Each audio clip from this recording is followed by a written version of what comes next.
안녕하세요. 감리교회사 3학기에 들어오신 여러분 환영하고 축하드리고 또 이렇게 함께 감리교회사를 연구하고 공부할 수 있게 돼서 감사를 드립니다. 저는 감리교회사를 맡은 만석감리교회 원종희 목사입니다. 여러분과 함께 한 학기 동안 우리 감리교회사를 통해서 좋은 역사 공부가 되고 또 우리 감리교회와 교회에 대한 미래의 전망을 함께 역사를 통해서 짚어가는 그런 귀한 시간이 되었으면 감사하겠습니다. 먼저 이번 학기의 강의 과정을 설명드리겠습니다. 여러분이 이 화면을 보시고 강의 과정을 잘 살펴보시기를 바랍니다. 먼저 이번 주 텍스트는 전번 감리교 신학대학의 총장으로 계셨던 김홍기 총장님의 감리교회사라고 하는 책을 주제로 또 여러분이 이 책을 많이 참고하시면은 감리교회사 공부에 큰 도움이 될 겁니다. 이제 강의 내용은 제일 먼저 우리 기독교의 특별한 역사적인 전환점들을 살펴보고 그리고 이어서 영국 감리교의 태동, 그 당시의 시대적인 상황과 또 그 시대적인 상황 속에서 영국 국교회의 사제였던 요한 웨슬리의 삶, 또 감리교회가 태동되기까지 요한 웨슬리의 일을 중점적으로 다뤄보고요. 그 다음에는 이제 미국 감리교회가 어떻게 시작이 되었는지, 그리고 그 미국 감리교회의 큰 발전을 이룬 프랜시스 에즈베리를 중심으로 해서 감리교회사의 시작과 발전과 부흥과 성장에 이르기까지 성교까지 함께 찾아보도록 하겠습니다. 다음으로는 미국 감리교회의 한국 감리교회 선교를 우리 개화기 시작의 역사와 더불어 아펜젤로 선교사, 그리고 아펜젤로 선교사가 선교사로서 오기까지 그 역사적인 인물들, 가우초, 맥클레이, 또 스크랜턴과 의료 선교, 교회 개척, 이렇게 순번으로 우리 감리교회사를 영국 감리교회, 한국 감리교회, 미국 감리교회, 또 한국 감리교회 이렇게 이어서 나가도록 하겠습니다. 특별히 우리 감리교회사의 중요한 인물들을 여러분이 함께 찾아볼 수 있는 기회가 되시길 바라고요. 한국에는 특별히 하디 선교사의 그 회심과 더불어 부흥운동이 일어나게 된 과정과 그 부흥운동의 그 발전 상황, 그리고 이어서 정말 우리 한국 감리교회가 민족 선교를 앞장서서 이룩했던 그런 전덕기 목사님을 중심으로 해서 여러 인물들을 통해서 한국 감리교회의 민족 목회로서의 역할, 그리고 우리 한국 감리교회는 선교를 받자마자 또 외국 선교를 시작을 했습니다. 제일 먼저는 하와이로 선교사를 보냈고 또 만주 쪽에 선교사를 나간 그런 선교 복음 전도 받은 역사가 길지도 않으면서 곧바로 또 세계 선교로 향해서 나갔던 한국 감리교회의 역사를 짚어보고 마지막으로는 한국감리교의 전망, 우리가 앞으로 어떻게 이런 역사적인 사실을 통해서 미래의 우리 감리교회가 어떤 희망과 어떤 뜻을 이루어갈 수 있는지 세계 선교에 기여하는 또 한국 감리교회로서의 언제나 늘 그렇게 발전해가는 모습을 함께 나눠보려고 합니다. 특별히 여러분에게 우리 한국 감리교회가 독립운동에 많은 기여를 했습니다. 이런 기여한 사항들을 찾아보고 정말 우리 한국 감리교회가 오늘의 대한민국이 있기까지 신앙과 교회와 또 더불어 나라를 사랑하는 그런 민족 정신 고취에 앞장섰던 일들을 함께 찾아보고 우리가 앞으로의 감리교회의 미래 전망을 위해서 오늘 우리가 어떻게 준비하고 갖추고 나가야 될지를 함께 연구하는 귀한 시간이 되었으면 하겠습니다. 창고도서를 소개해 드리겠습니다. 창고도서는 여러분이 이제 리서치해서 강의 중에 발표도 하고 또 학기 말 끝난 후에 리포트 작성하는데 이 책들을 참고하시면 되겠습니다. 특별히 그 아펜젤러 행전을 쓴 김낙한 교수님의 책을 참조해 주시기 바라고요. 또 김영선 교수님 존 웨슬리와 감리교 신학, 김진두 교수님의 웨슬리의 실천 신학, 여러분에게 먼저 화면으로 보내드렸던 김홍기 총장님의 감리교회사, 그리고 미국 감리교회의 한국 선교 역사를 그래도 소상하게 밝힌 도익서 교수님, 미국 선교사로 한국 근대까지 오셔서 많이 수고하신 선교사님이시기도 합니다. 그 다음에 그 은자의 나라 문에서라는 책을 쓴 사우어 교수, 또 유동식 박사님의 한국 감리교회의 역사 1권, 2권, 윤춘병 감독님의 팔순 기념 논총에 한국 감리교회와 역사라고 하는 항목이 있습니다.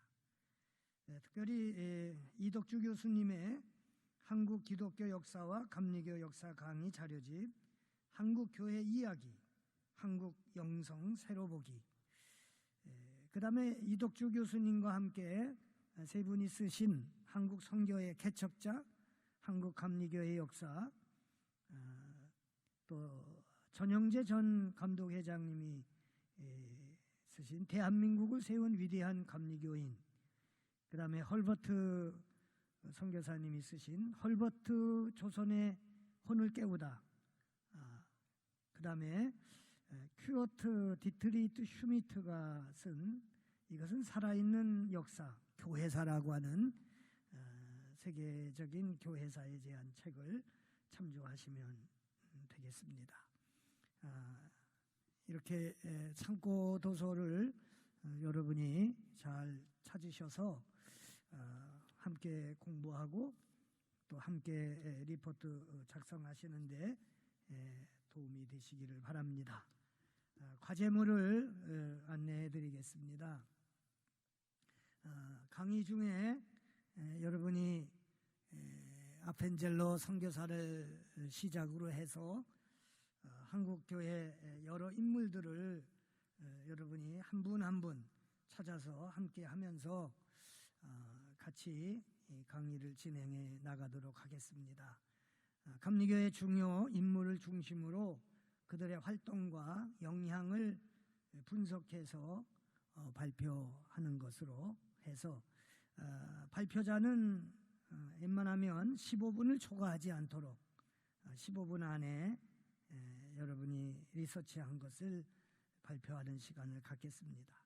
발표 후에는 질의응답 시간을 10분 정도 갖고요. 성적표 평가 기준을 100으로 기준해서 발표가 30%, 또 출석이 40%, 기말 리포트 30% 해서 성적을 정산하도록 하겠습니다. 기말보고서 참고사항으로 여러분에게 특별히 인물 중심으로 찾아서 그 인물에 대한 신앙적인 동기와 또 그 신앙의 고백적인 일로 그 일제강점기가 시작이 되고 또 그렇게 하기 위해서 강압정치를 썼던 시대에 어떻게 신앙적인 동기로 나라를 사랑하고 우리나라 자주독립에 애를 썼는지에 대한 평가와 사항을 이렇게 밝혀주시기를 바랍니다. 감리교 태동기의 인물인 존 웨슬리, 프랜시스 에즈베리, 또 한국 감리교의 선교사로서 아펜젤러, 가우처, 맥클레이, 스크랜튼, 존스, 하디, 홀, 헐버트, 이분들을 좀 많이 다뤘으면 좋겠습니다. 특별히 여기 선교사님들 중에서 직접적으로 자신들의 전공을 자신 나라에서도 크게 기여할 수 있지만 모든 거 다 내려놓고 정말 아무도 모르는 이 나라에 와서 열심히 복음을 전한 이분들의 업적과 또 그 정신과 그 신앙의 고백적인 일들을 통해서 함께 우리가 역사적인 사실을 확인해 나가는 그런 시간이 되었으면 좋겠습니다. 한국 감리교의 역사적인 인물들, 이분들이 기여했던 일들이 정치, 신학, 목회 여러 방면에서 많이 수고하신 분들입니다. 이분들을 찾아서 여러분이 리서치해 주시기를 바라요. 윤치호, 남궁옥, 이상재, 서재필, 전덕기, 최병헌, 이필주, 신석구, 손정도, 김창준, 양주삼, 정경옥, 유형기, 이영도, 이렇게 이런 인물들을 여러분이 창고로 찾으셔서 종강 후에 2주 안에 제 이메일로 여러분이 보내주시면 되겠습니다. A4 용지 4페이지 이상으로 잘 준비하셔서 여러분의 평가와 또 여러분의 의견을 결론으로 잘 찾으셔서 감리교회사를 통한 우리의 지도자로서의 신학적인 역사적인 바른 기반 위에 이루어 나갔으면 감사하겠습니다. 다음으로는 오늘 첫 시간이지만 우회사에 있어서 중요한 전함점들까지 함께 짚어보고 오늘 첫 강의를 마치려고 합니다. 특별히 세계 교회사의 중요 전환점들을 살펴보면 특별히 이제 나사렛 예수 그리스도의 탄생을 대개 BC 4년에서 AD 29년까지를 대개 봅니다.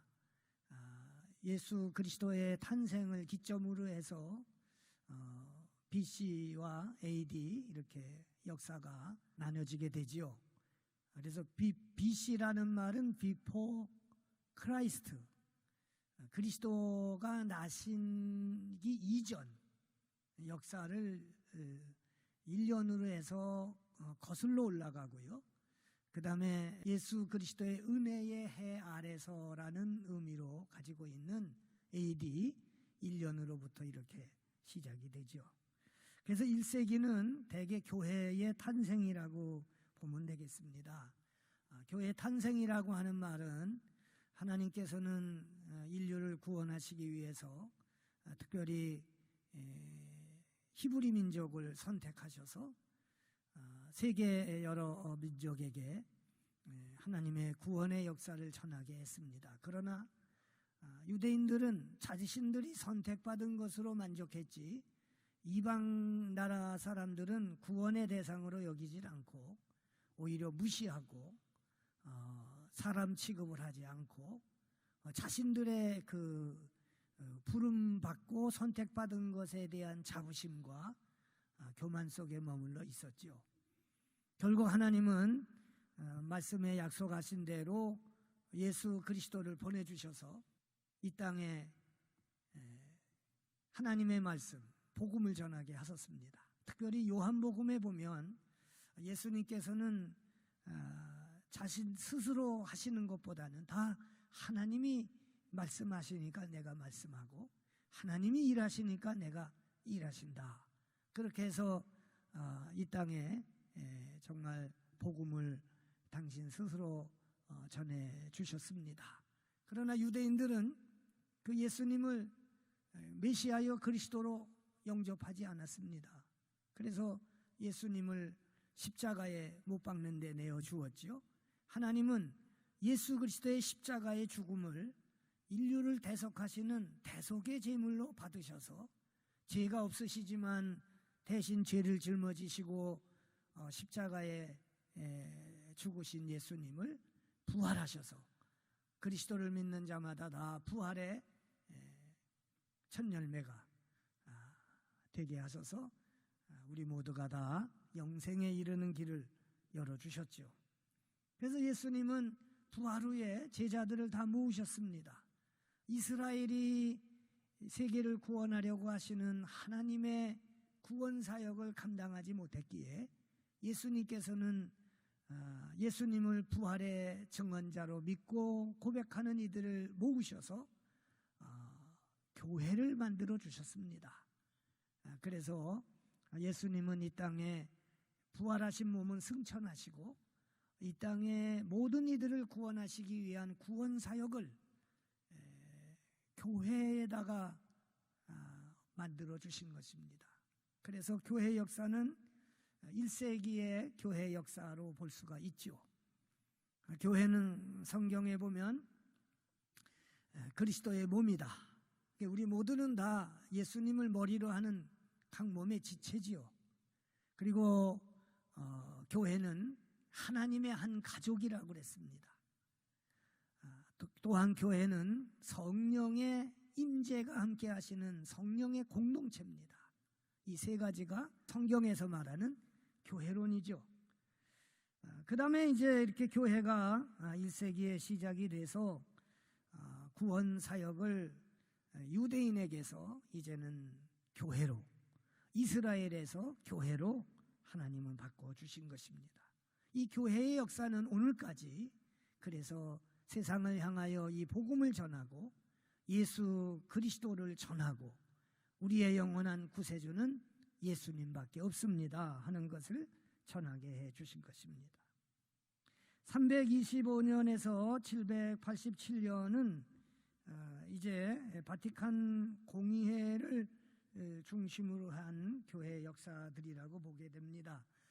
이 기간 동안에는 사실 여러 역사들이 있었습니다. 바티칸 공의회에서 313년에는 밀라노 칙령으로 콘스탄틴 대제가 기독교를 공인하게 되지요. 그래서 사실은 교회는 예루살렘에서 로마가 중심이 되는 그런 과정으로 넘어가게 됩니다. AD 70년경에 예루살렘의 성전은 돌 하나 돌 위에 놓이지 않고 다 무너지고 성전이 무너지고 이제는 교회가 중심이 되어가는 역사로 바뀝니다. 325년에는 니케아 회의를 통해서 신학적으로 유사본질, 동일본질론의 논쟁에서 교회의 신학이 분명히 확정이 되지요. 560년경에는 이교도들에 의해서 로마가 멸망이 됩니다. 이때 함께 했던 교부가 어거스틴이죠. 어떻게 그렇게 하나님을 믿는 이 거대한 로마가 문명국도 아닌 야만인들에 의해서 그렇게 무참하게 넘어질 수 있을까? 그는 그런 고민 속에 신의 도성이라고 하는 책도 쓰게 되고요. 또 북방으로부터 내려오는 이교도들의 잘못된 사상도 그는 다 막아주고 하나님의 나라, 하나님의 왕국에 대한 그런 신학적인 개념을 확립하게 되게 됩니다. 이런 일을 통해서 이제 중세로 넘어가게 되는데요. 그레고리 1세를 통해서 이제 교황권이 이제 강화가 됩니다. 이렇게 중세기가 열려지게 되고요.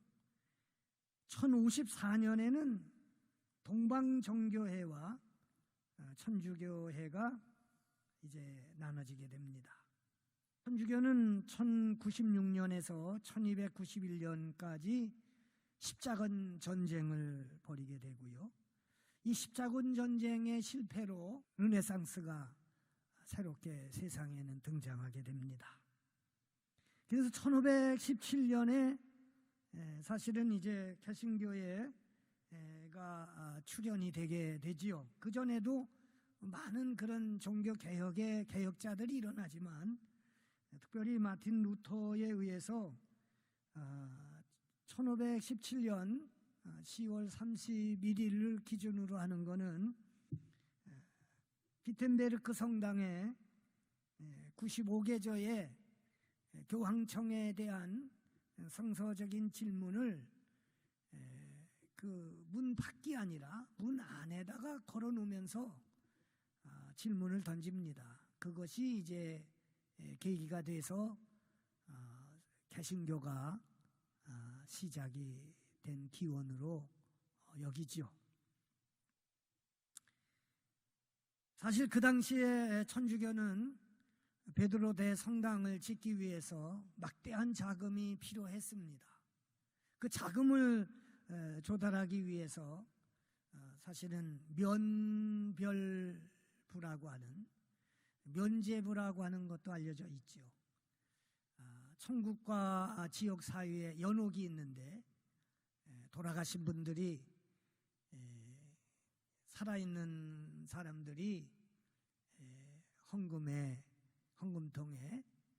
면제부를 이렇게 많이 기여하게 되면 연옥에 있던 조상의 혼이 천국으로 올라간다고 하는 그런 이유로 헌금을 많이 죄를 사해 준다는 그런 명목하에 진행이 많이 됐습니다. 사실 여러 사례가 많이 있습니다. 특별히 그냥 한 신학대학 안에 논쟁으로 끝날 수 있었던 그런 일이 사실은 이렇게 확대가 된 요인은 사실 마틴 루터는 신학생들에게 우리가 한번 지금의 시행되고 있는 교황청에서의 일들이 성경에 맞냐? 우리 한번 같이 논의해보고 이야기해보자고 항목을 적어놓은 95개조의 항목을 문 밖이 아니라 비텐베르크 성당 안쪽에다가 걸어놨습니다. 그게 마침 그 면별부가 잘 팔리지 않으니까 떼제리라고 하는 신부가 다니면서 이제 그런 거를 강조하고 면벌부를 팔게 되는 그런 아주 어떻게 보면 붕사와 같은 그런 아주 달변을 가지고 지역을 다니고 있었습니다. 그가 유난히 마틴 루터가 있는 지역에 면벌부 판매가 저조하니까 그쪽에 왔다가 우연히 그 95개조의 항목을 보게 되죠. 그래서 그거를 이제 복사해서 교황청에다가 올립니다. 그것이 이제 교황청에서 그냥 묵살해 버리면 그걸로 끝날 일이지만, 교황청에서는 이제 그것을 가지고 대대적으로 이번 기회에 아예 콧대를 꽂겠다 하는 심사로 진행을 한 것이 오히려 종교개혁에 큰 불을 붙여준 것이 되지요. 그래서 1517년 이후로 우리 캐톨릭에서 개신교회들이 여러 등장하게 됩니다.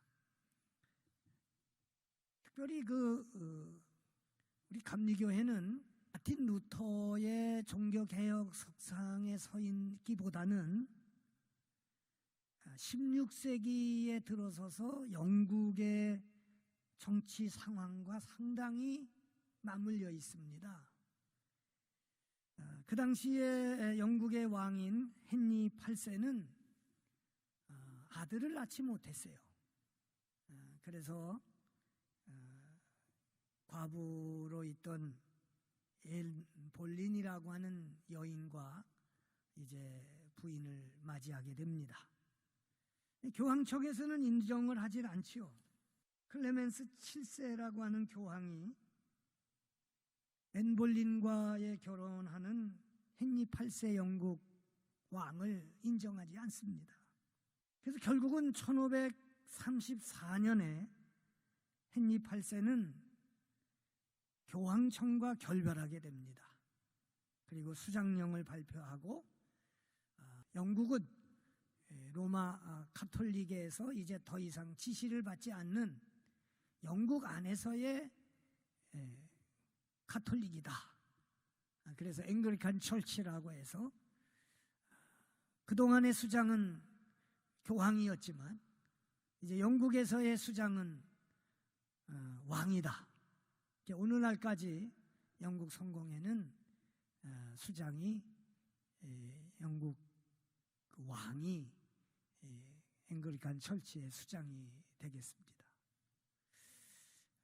그러면서 이제 각 그 1517년 이후에 여러 지역에서 이제 개신교들이 일어나게 되죠. 특별히 17세기 들어와서 개신교의 신학적인 기반이 마련이 됩니다. 그걸 펀더멘탈리즘으로 이야기가 되는데, 그것은 5가지 중요한 관점을 가지고 있습니다. 성서무오설, 성경은 잘못된 것이 하나도 없다. 또 예수 그리스도의 신성, 죄인을 위해서 십자가에 죽으신 예수 그리스도의 신성을 강조하고요. 예수 부활과 성천, 그리고 심판을 위한 재림, 그리고 재림 시에 사탄과 비그리스도 기독교인들의 안 믿는 비기독교인들의 멸망을 이야기하고, 그리고 예수 믿는 자들의 부활과 하나님 나라에서의 하나님과 영원히 사는 것을 기반으로 하는 근본주의 신학이 개신교의 시작으로 볼 수가 있겠습니다. 오늘은 여기까지 학사 일정과 또 우리 교회사에 있어서 중요한 그 관점들, 또 사건들을 중심으로 해서 우리 감리교회사의 이해를 돕는 그런 과정으로 말씀을 드렸습니다. 다음에는 여러분을 직접 뵙고 같이 공부하는 그런 시간이 되겠습니다. 수고하셨습니다. 감사합니다.